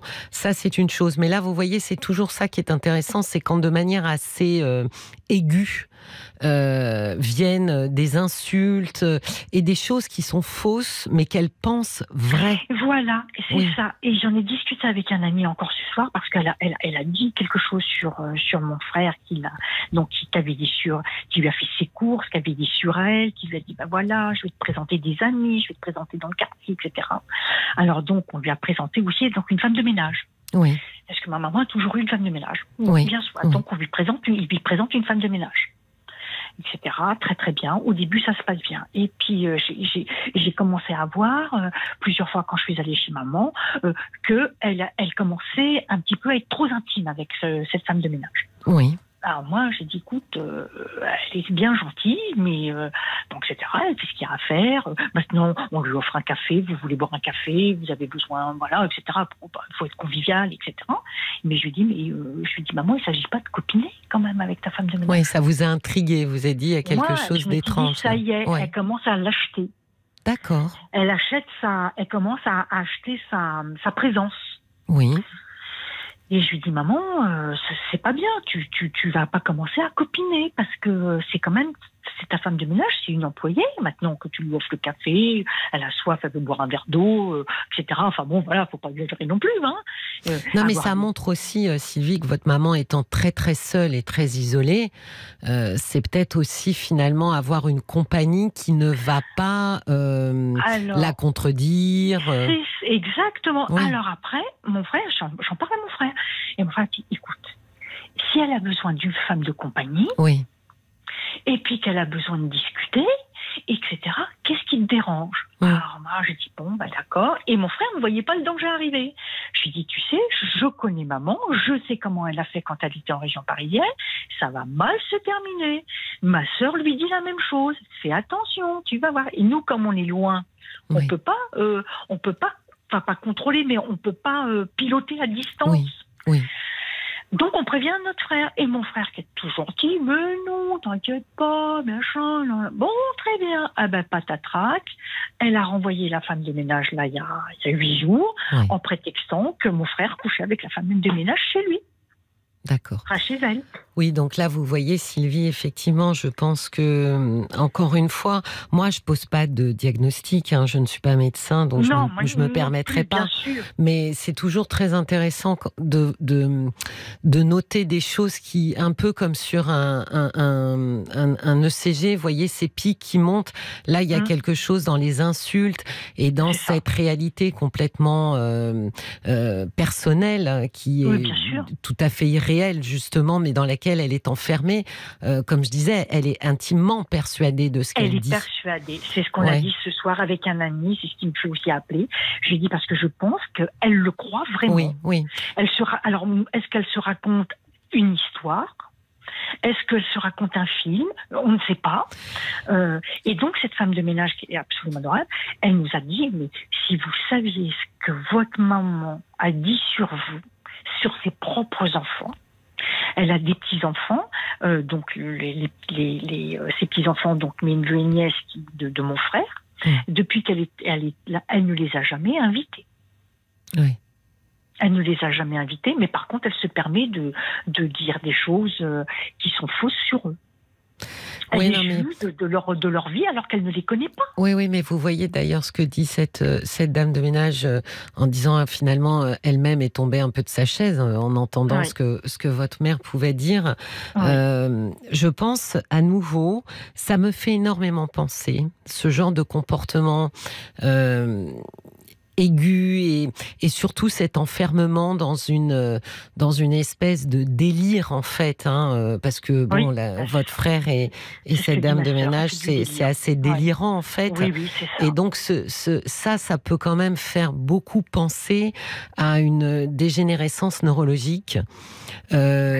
Bah oui, qu'on rencontre chez les personnes âgées. Oui. Et du coup, ça implique énormément de troubles cognitifs. C'est ce qu'on appelle dans la longue lignée toutes les maladies neurodégénératives. Hein.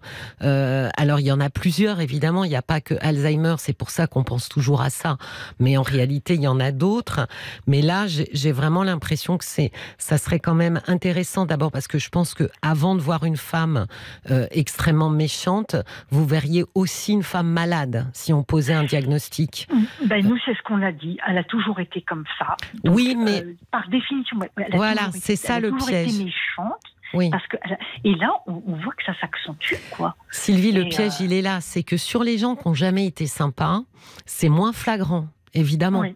Et on se dit, mais de toute façon, c'est quelqu'un de malveillant, c'est quelqu'un d'aigri, c'est quelqu'un d'immature, c'est quelqu'un d'instable. Et donc, dans ce tableau de choses, le tableau clinique, il passe quasiment inaperçu, en fait. Mais quand vous regardez bien, il y a quand même quelque chose qui s'accentue. Oui. Qui devient de plus en plus lourd. Elle s'enferme dans une réalité, comme je disais pour Armelle hier. C'est des gens qui se sentent aussi persécutés. Oui, et elle vit dans le passé parfois. Elle nous ressasse des choses.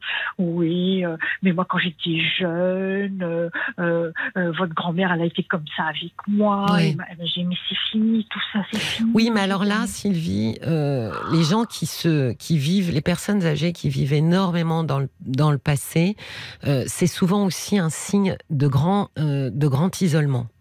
Oui, c'est ça. Donc ça, c'est finalement, je me remets à une époque où je n'étais pas seule.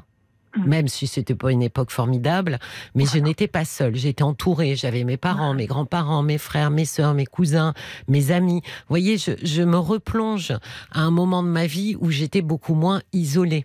Mais là, elle a déjà vu un médecin gériatre ou un gérontologue? Alors justement, non. Et quand hier, vous avez suggéré à Armelle très gentiment d'aller voir justement qu'elle prenne la tâche avec son frère pour se mettre d'accord pour aller voir comment vous avez appelé? Soit un gériatre, soit un gérontologue. Un gérontologue, c'est ce que vous avez dit. Mais j'en ai parlé à ma sœur ce soir. J'ai dit, tu sais, j'ai entendu l'émission hier, tu sais, je vais essayer de les appeler. Parce que ma sœur s'est interpellée, elle m'a dit, mais elle a quand même toute sa tête. Comment on fait pour l'emmener? Comment on va lui dire, au fait, maman, tu sais, on va faire une petite visite, on va aller se promener, on va aller voir comment fait-on. Alors c'est pour ça qu'hier j'ai dit à Armelle, il faut malheureusement mentir un peu et dire que c'est un check-up qu'on fait. Elle a 80 ans, il y a des choses à vérifier, le cœur, les examens sanguins, enfin de dire voilà, c'est une histoire pour voir si tu es bonne pour les 20 prochaines années. Je pense que je sais que c'est la partie la plus difficile. Effectivement. Elle ne le fera pas parce qu'elle devait aller voir le médecin. À un moment donné, elle a fait un malaise. Oui. Parce qu'évidemment, elle prend des trucs pour dormir. À un moment donné, elle en prenait. Après, elle en prenait plus. Parce qu'elle faisait. Et à un moment donné, elle a fait un malaise. Évidemment, mon frère nous appelle en catastrophe. Qu'est-ce que je fais? Maman est tombée. Bref. Donc, médecin, urgentiste, pompier, etc. Et puis, le médecin, après, il est revenu. L'infirmière est venue aussi pour prendre la tension, etc. Et donc, elle devait continuer à aller voir ce médecin. Eh bien, il n'y va pas. Oui, mais vous voyez, Et quand elle a croisé, et parce que évidemment l'infirmière connaît mon frère dans le quartier, etc. Et quand elle disait j'ai aperçu ta mère hier, ou par exemple n'importe quoi, hier j'ai aperçu ta mère, et quand elle m'a vu, elle a baissé la tête et elle a changé de trottoir. Oui, mais ça peut être, Sylvie, ça peut être quand même dans le tableau clinique de la maladie neurodégénérative. Donc, il ne faut pas, justement, évidemment, elle n'a pas toute sa tête, donc elle n'est même pas en capacité de se dire, effectivement, il me semble qu'il y a quelque chose qui ne va pas et je vais aller voir quelqu'un. Donc, c'est ça, effectivement, la difficulté, parce qu'elle n'ira pas.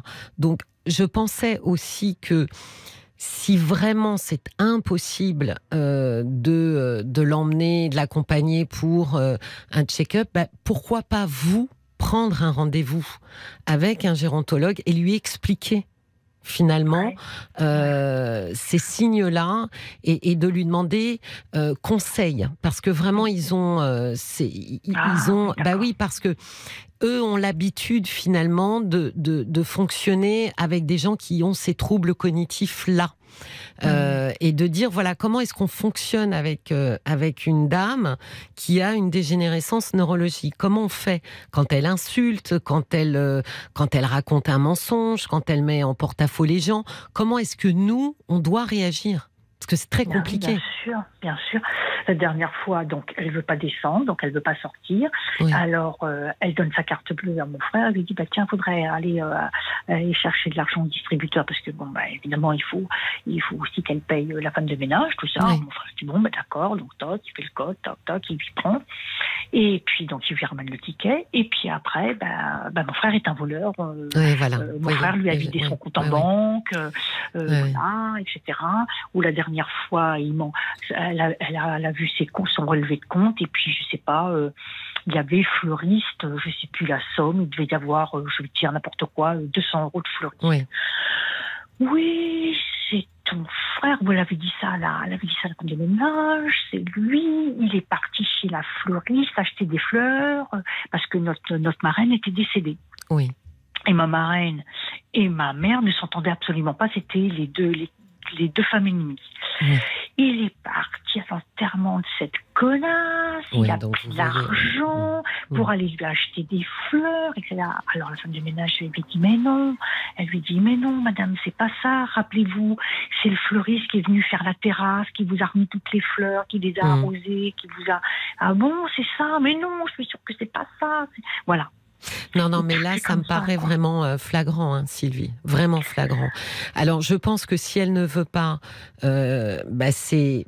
Faites un rendez-vous, vous, toute seule, et demandez justement au médecin de lui dire, comment fait-on avec ce genre de patient, puisqu'elle ne viendra pas de son plein gré la fleur au fusil. Et je pense qu'ils vous donneront des conseils, ils ont l'habitude, parce que vous voyez, ce qui risque de s'accentuer, c'est l'agressivité. Ça, je pense que ça va être une des premières choses qui va être de plus en plus flagrante. Et puis aussi, je crains que les traits qu'on dit paranoïde, vous voyez, cette persécution, ça aussi, ça prenne en puissance. C'est ce que mon frère a dit. Là, il dit par contre, elle devient effectivement paranoïaque. Voilà, par exemple, il lui a pris donc elle a un appartement avec une porte blindée. Vous voyez, vous imaginez les serrures blindées, etc. Et elle a tout fait changer parce qu'elle était persuadée que mon frère allait la cambrioler avec des voyous. Ouais. Elle a fait changer toutes les serrures des portes blindées. Je crois qu'il y avait une facture. La femme de ménage est arrivée, a été en panique. Elle a appelé mon frère en disant mais il y en a pour plus de 900 €. Qu'est-ce qu'elle fait, etc. Non mais Sylvie, c'est quasiment vraiment flagrant qu'il y a un trouble cognitif. Voilà, vous savez, on va prendre Yann parce que figurez-vous que Yann a l'extrême gentillesse de se joindre à nous parce qu'il a vécu un peu la même chose avec sa maman il va, oui bien sûr, et il va nous dire comment lui l'a fait et qu'est-ce qu'il peut, qu'est-ce qu'il peut vous apporter comme conseil. Parce que nous sommes deux sœurs et deux frères et on ne sait pas ce qu'on va faire de notre maman. Bien sûr, donc est-ce qu'on a peur, comme on a dit, jusqu'au moment où elle va peut-être, parce que donc mes frères ne veulent plus en entendre parler, ma sœur a dit c'est fini et moi non plus. Sauf que moi des fois je me dis je vais quand même monter dans le TGV, je vais faire un aller-retour et puis je vais quand même aller voir. Mais parce que Sylvie, aucun d'entre vous n'a finalement conscience qu'elle est malade là. On va prendre Yann. Je pense que justement c'est pour ça que je vous téléphone parce que moi et ma sœur l'a dit, elle est malade, ça y est, c'est bon, on l'a compris. Mais nous en tant que pauvres... Bonsoir Yann. Yann, c'est vraiment extrêmement gentil. Alors racontez-nous, vous, comment vous avez fait? Ça a été, comment vous dire, ça, j'ai pas dormi un grand nombre de jours sur mes deux oreilles, on va dire, un grand nombre de soirs. Oui. Comment vous dire, moi-même, je viens d'une famille assez, beaucoup d'enfants, beaucoup aussi de, il y a 2 générations, si vous voulez, d'enfants. Et donc ma mère, en vieillissant, a commencé à, effectivement, prendre le passé pour le présent et inversement. Donc elle a reculé sur beaucoup de choses et puis elle a interféré sur les générations et puis ça, désolé pour mes termes, mais ça a collé le dawa dans les enfants, quoi. Oui. Donc déjà, on se parle plus. Là-dessus, on fait des économies pour Noël. Et résultat, pour faire court, on a été amené à mettre notre mère en tutelle. C'est ça. Pour nous décharger quelque part, c'est pas de la fuite. Absolument. Et pour nous préserver et pour nous décharger un tout petit peu, parce que ça prenait des dimensions qui étaient incroyables sur les belles familles. C'est chronophage et énergivore. Comment vous avez fait, Yann? Comment vous démarrez? Comment on démarre finalement quand on après, veut... vous avez des organismes. Donc, Madame disait que c'était la région parisienne. Je pense qu'il y a des organismes. Non, sa maman maintenant est à Marseille. Oui. D'accord, mais il y a des organismes après qui sont nationaux. D'accord. Auprès du juge, c'est le tribunal d'instance. Oui. Il faut se renseigner. D'accord. C'est les services qui protocolent sur le juge qui va être amené à gérer cela. C'est après toute une suite de choses, c'est-à-dire qu'il rencontre tous les enfants, il y a des témoignages, c'est une chose. Au niveau, le juge n'est pas là pour vous juger. Oui. Il comprend que vous voulez mettre en protection votre parent. Oui. Pour que tout se passe bien, quoi. D'accord. Pour vous comme pour le parent en question.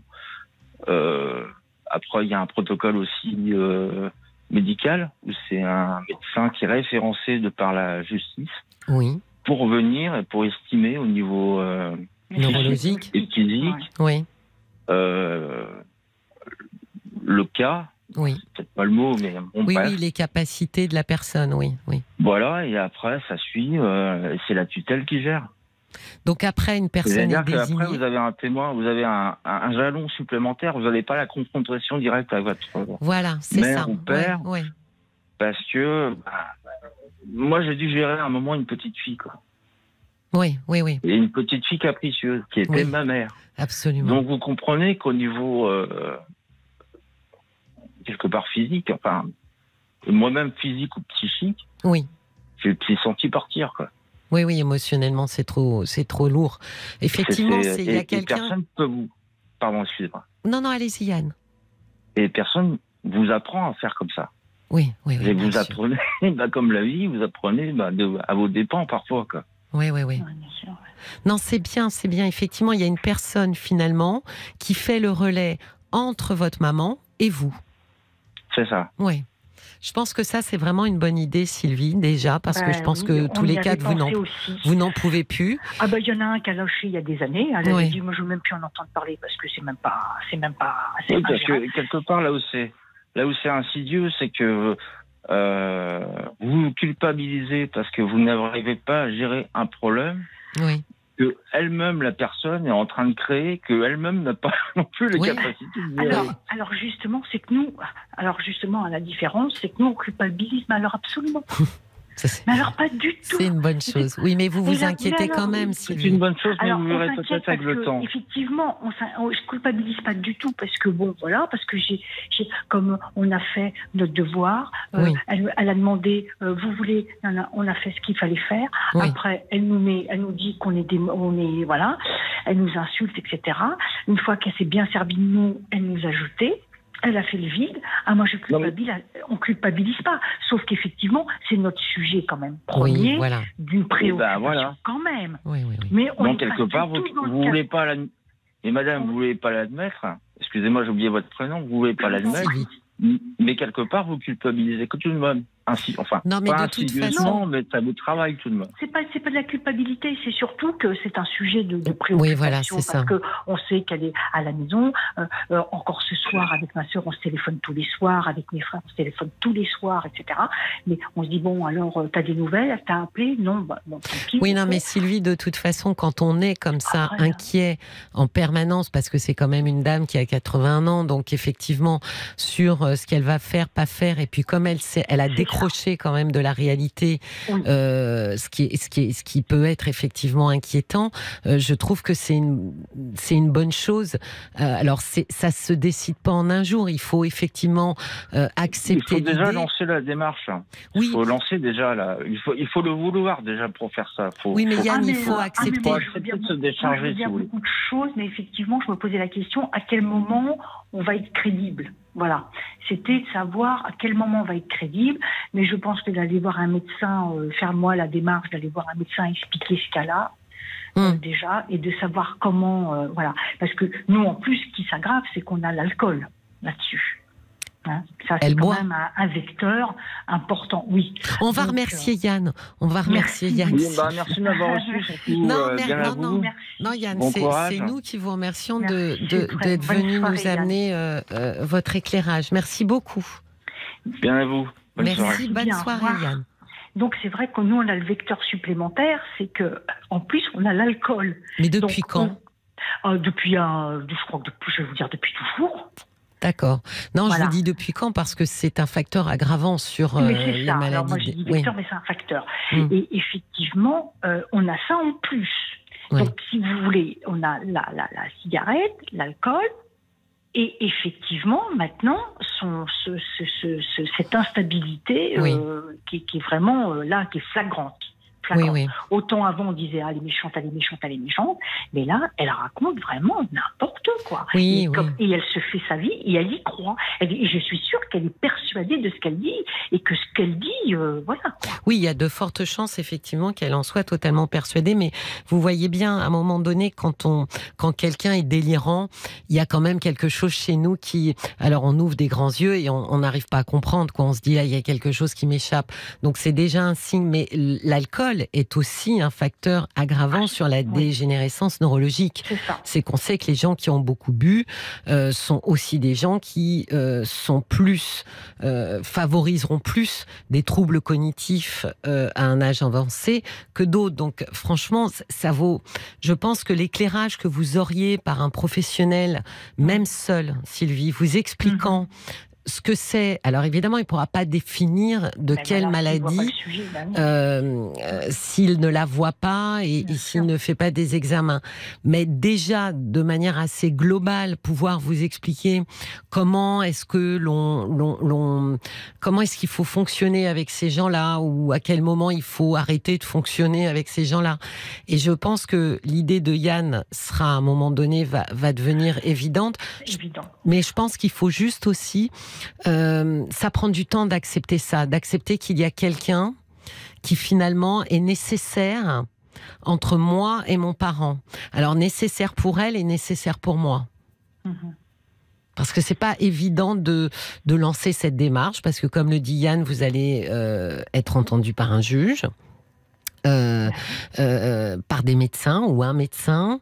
Voilà, c'est une procédure qui peut sembler un peu comme ça, un peu rigide, un peu, enfin pas émotionnelle, quoi. Et je pense que voilà, petit à petit, il faut que l'idée tourne entre vous trois, puisqu'il y en a un qui, de toute façon, ne s'y intéresse plus. Plus du tout. Il a dit, alors là, c'est plus jamais de ma vie. Il a dit, là, c'est fini. Bon, on le tient quand même un petit peu informé, mais voilà. Je pense que là, ça vaut la peine de dire, bon, on a assez souffert tous les trois. C'est compliqué pour vous trois, au point que votre frère ne veut même plus aller la voir, enfin celui qui habite à Marseille. Ben c'est ça. Il a 3 parents. Il a juste la rue à traverser. Ouais. Et hop, il est chez notre mère. Il a dit, je ne veux même pas entendre parler. Il a dit, c'est fini. Oui, donc je pense que ça vaut vraiment la peine, là. Et puis, vous voyez, je rebondis sur un message de Cathy par SMS qui dit, même sans maladie dégénérative, s'enfermer dans le passé, c'est aussi un signe de dépression qui doit être pris en compte. Oui. Mais c'est vrai que dans les maladies dégénératives, il y a un trouble dépressif qui vient se greffer dessus. Donc effectivement, ensuite, ça devient la partie des médecins, Sylvie. Ah bah c'est sûr. Alors pour l'aider elle, mais surtout pour vous aider vous, parce que je pense que quand on met des mots sur les choses, ça va quand même beaucoup mieux. D'accord ? Eh ben écoutez, oui, on va faire ça. Je vais voir avec mes frères et ma sœur, et puis on va décider de quelque chose, parce que comme il dit, mon frère m'a dit, moi je ne veux plus en entendre parler. Oui, mais c'est pour ça. Vous êtes arrivé au bout. Par contre, il a dit, bon, forcément, si je reçois un appel à urgence parce qu'elle est tombée, parce que voilà, elle est tombée, il y a quelque chose et tout, je veux le savoir. Bon, il me dit tout de suite, évidemment, j'arrive, je vais arriver, je vais pas, voilà. Mais il dit, au-delà de ça, moi, s'il y a un téléphone pour dire, il faut aller m'emmener faire des courses, des trucs, je dis, non, c'est fini, c'est terminé. Sylvie, je suis malheureusement obligée de vous laisser, mais j'étais en train de me dire, n'hésitez pas à rappeler pour donner de vos nouvelles et la suite. Oui, d'accord. Merci. Mais bien. Je vous en prie, passez une très belle soirée. Merci pour vous aussi, bonne soirée à vous tous. Merci beaucoup. Merci bien. Je vous en prie, au revoir. Voilà, c'était un plaisir d'échanger, de discuter avec vous. On a beaucoup partagé et moi j'aime beaucoup ça. Toute l'équipe de Parlons-nous se joint à moi pour vous souhaiter une très belle et douce nuit. À demain.